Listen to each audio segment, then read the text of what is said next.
Okay, we're on to chapter 8 of Max. And when we last left off on that chapter, Chu introduced another character, his cousin Carmen, into the group, and she was going to help out Justin with helping out with Max. So here we go, chapter 8. Justin stood in front of the mirror and ran his fingers through his hair again. He looked down at his t-shirt and decided that it wasn't the right one to wear. Again, he pulled it over his head and was just about to change into a new one, Pink Floyd, Dark Side of the Moon, when he heard Max barking ferociously outside. Justin stepped to his bedroom window and looked out, only to discover that Carmen and Chu were standing right below his room. They looked up to see Justin framed in his window, shirtless. Justin wanted to hide or maybe completely disappear, but it was too late. Chu let out a wolf whistle, and Carmen just grinned. Justin grimaced in embarrassment. He ducked down below the window frame and slipped on his shirt. Max was barking like mad in the yard. Justin hurried downstairs, crossed through the house, and slid open the back door. Carmen and Chu had stayed a few feet away from Max, just beyond the reach of his chain. Carmen cast a sideways glance at Justin's t-shirt as he crossed the yard. "Pink Floyd?" she teased. "You're one of those deep ones, huh?" "What? The original emo?" He couldn't stop himself from grinning. He ran a nervous hand through his hair, pushing his spiky bangs away from his eyes. Then he turned back to the barking monster that was tied up in his yard. "It's okay, Max," Justin said, as gently as he could. He took a few steps towards the dog. "It's okay, buddy. These are my friends." He held out the Kong, but Max just kept snarling and snapping. "Take it easy, buddy." What he really wanted to say was, "Please don't eat my friends, especially not the pretty one." But he managed to keep that to himself. "Dude, that dog reminds me of your dad," Chu said with an exaggerated shudder. He obviously wanted nothing to do with Max. "Maybe this was a bad idea," Justin said. He backed away from the dog and stood close to Carmen and Chu. He knew that Kyle had loved Max and that they had watched each other's back. He got that there could be a strong bond between a guy and his dog. He just didn't see how that was going to happen between him and Max. Justin wasn't Kyle, and that had always been the problem. "Nah," Carmen said, her eyes focused on Max. She shook the paper sack in her hand and got down on one knee. The bag looked heavy and smelled delicious. Justin got a whiff of whatever Carmen had made. Max must have smelled it too, because his barking slowed and he raised his nose to sniff at the air. "Hey, Max," Carmen said in a super friendly voice. "I made you some carnitas." She reached into the bag and pulled out a chunk of cooked pork. "You like home cooking?" Max responded by twitching his nose and barking again, but Justin thought that this bark sounded more curious and less rabid. Carmen waved the meat in front of Max, but kept her distance. "Smells good, right?" Max snapped his mouth shut and whimpered a little. Carmen took a step toward the dog. "I wouldn't get any closer," Justin said. He moved forward so he could get between Carmen and Max if he needed to. But Carmen didn't seem worried about what the dog might do. She was totally relaxed as she kept her eyes firmly on Max. "This is close enough," she said in a soothing voice. "Let's let him think about it for a minute." Justin couldn't believe his eyes. It really did look like Max was debating whether to keep barking or try for some food. His lip curled up in a gesture that meant he was ready to bite into something, but whether he wanted people or food was still unclear. "Yo, guys, I'm out of here," Chu said, throwing his hands in the air and taking a giant step backward. "That dog scares me, Carmen. I hope he doesn't bite you, but if he does, it's not my fault, right?"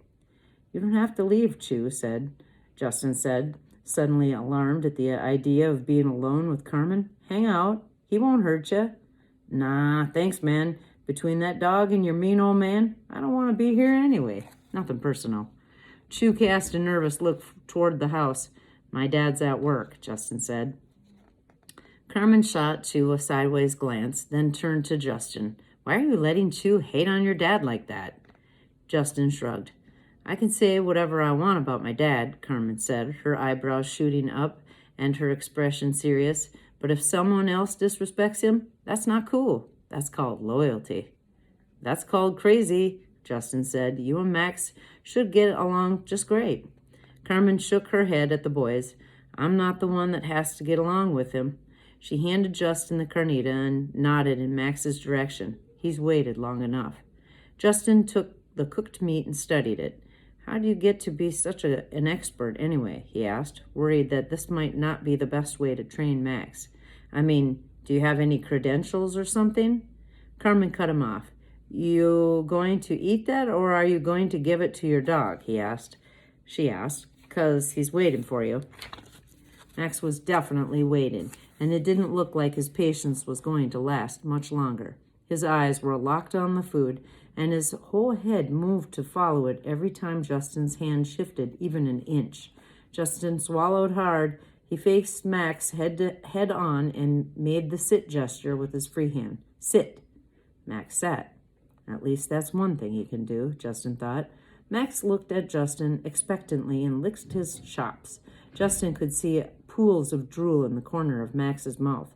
Nervously, Justin stretched out his hand in front of him and held the meat in front of Max's nose. Max snatched it from his hand, not aggressively, just excitedly. He chomped it down in a few firm chews. Look at that, Carmen said softly. First time you had Mexican cooking, boy? She took another piece of food from the bag and knelt down in front of Max. Justin and Chew watched her carefully, unsure of what the dog would do. Was Carmen about to end up as a dog chew toy? But Max reached out his snout and gently took the meat from her hand. He dropped it onto the ground in front of him and proceeded to lick it up clean, then gulped down what was left. Carmen handed Justin another piece. Now, don't give it to him until he lets you touch him, okay? Justin nodded. Okay. He steeled himself and raised the meat towards Max's twitchy nose. Max didn't take his eyes off the food. While Max waited for his treat, Justin reached his other hand up and out toward Max's head. Justin's heart pounded in his chest. In Justin's limited experience, Max had a way of being great for a few minutes, then losing his mind for no obvious reason. There was a fair chance he'd decide in a heartbeat that the carnitas weren't good enough and wanted to snack on human flesh instead.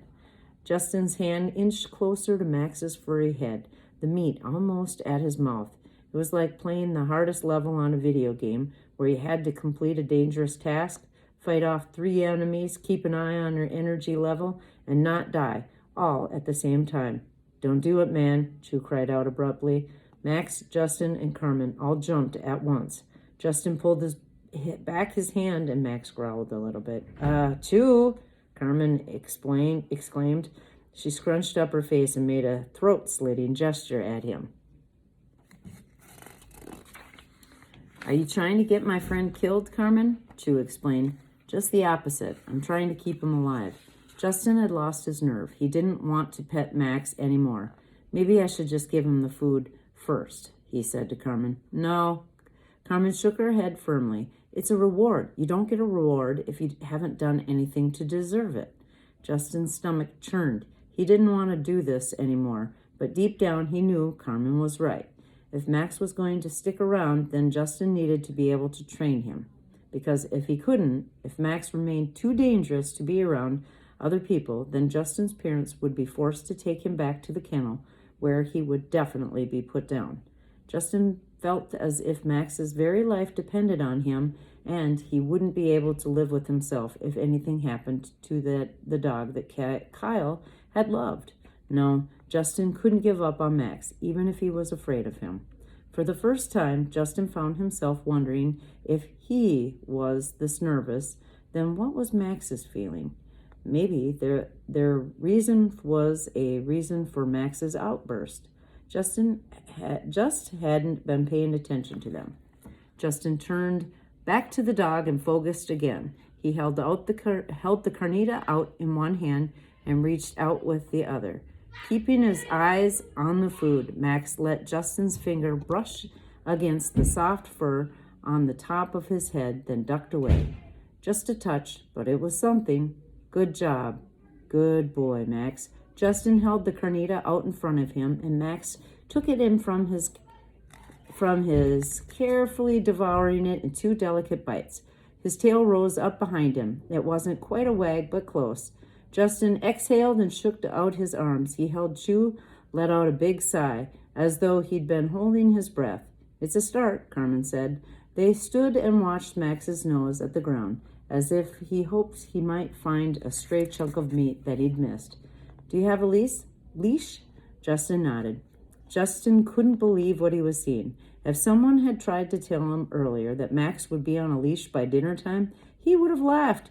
But there was Max, clipped onto a leather strap, being led around the yard in a circle by Carmen.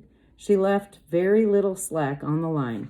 Max walks close to her side, and whenever he tried to pull ahead, Carmen jerked it back and commanded, "Heel."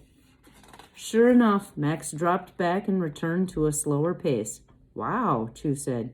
"You can say that again," Justin replied. "Wow." Chew stuck out his tongue and put his hands up under his chin, as if he was a dog waiting for a treat. "Ha, good boy, Chew," Justin joked. "You don't let your dog walk you," Carmen said to Justin as she turned back toward the boys. "You walk your dog." Carmen stopped, and Max stopped with her. "Stay," she ordered him. Max stayed. Carmen held out her end of the leash to Justin. "Your turn." Justin forced himself not to hesitate. He took the leash and pulled Max in close to his side. "Remember, dogs run in packs," Carmen said as Justin and Max began making a slow circle around the yard. "So if he leads you, he's leading the pack. He'll never listen to you if he thinks he's the leader." Justin nodded, but he didn't want to speak. He could feel Max near his leg, walking in step with him. He didn't want to break their concentration. When Max started to move a little faster and get ahead of him, Justin jerked on the leash, and Max fell back into rhythm with him. Was this how Kyle felt when he and Max went out on patrol? Like he and the dog were totally in sync, practically a single unit? A weird thought suddenly bubbled up in Justin's mind, a question so obvious. He was surprised it hadn't occurred to him before. If Max had always been by Kyle's side no matter what, then how had Kyle gotten killed? And how had Max survived? "He's picking this up really fast," Carmen said, proudly bringing Justin back from his thoughts. Justin spoke without taking his eyes off Mac. "My brother told us Max is a specialized search dog. He couldn't go out 300 yards in front of his handler to search for explosives and weapons." "You mean to tell me," Chew cut in, "that we've got the Michael Jordan of dogs right here and you've got him doing layups in your backyard?" Justin paused and Max stayed by his side. Justin held out the leash to Chew. "You want to give it a go?" Chew shook his head. "Heck no. Are you crazy?" "Didn't think so," Justin said with a smile. Justin and Max continued their circle. Justin was so focused on the dog that he didn't notice when his mom came home and stood watching them from the kitchen window. "All right, Max, you're such a superstar, huh?" Carmen said. "Let's see you work off the leash." She bent down and reached for a clasp on Max's collar. "Whoa, I don't know," Justin said. "If anything happens, my dad will kill me." "No pain, no gain," Carmen said. She looked up at Justin's worried face. "Nothing's going to happen. It's okay." Justin admired her confidence, even if he didn't entirely share it. Carmen unhooked Max from the leash with a metallic snap, as if he had received some kind of silent message. Max's whole demeanor changed. He suddenly crouched down, his whole body coiled tight like a spring, as if he were about to go searching for hidden weapons. "See," Carmen said softly, "he knows what to do. Now walk with him, just like you did before." "Heel." Justin took a few purposeful steps. Max stuck close to his side, just slightly behind him. Max's head was up, his ears pricked forward, and his eyes gleamed with focus. He seemed to be sniffing the ground and air with extra intensity. A squirrel skidded through the trees at the edge of the backyard, and Max's head snapped around so fast it was unbelievable. But he didn't run off after the animal. He stayed close to Justin's side and waited for his next command. It was pretty cool to see Max in the search mode he'd been trained for. Kyle had always gone on and on about how Max could find anything, and Justin had usually rolled his eyes a little. Max can do this. Max can do that. It had always bugged Justin how his parents hung on to every word Kyle uttered about some dog they'd never even met.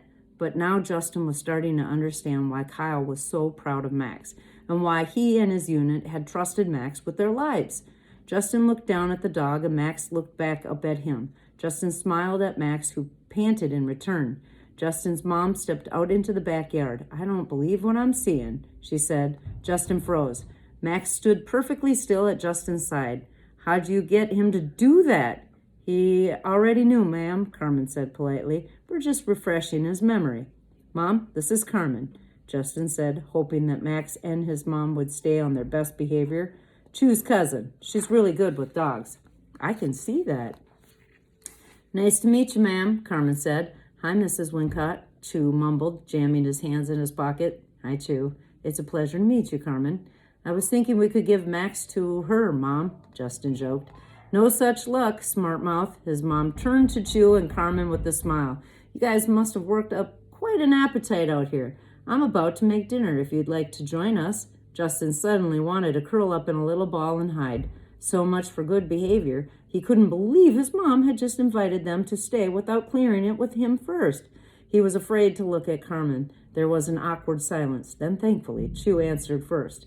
"Thanks, but I need to go home," Chu said, reading Justin's vibe. "Y'all have fun." Justin held his breath, waiting to hear Carmen's reply.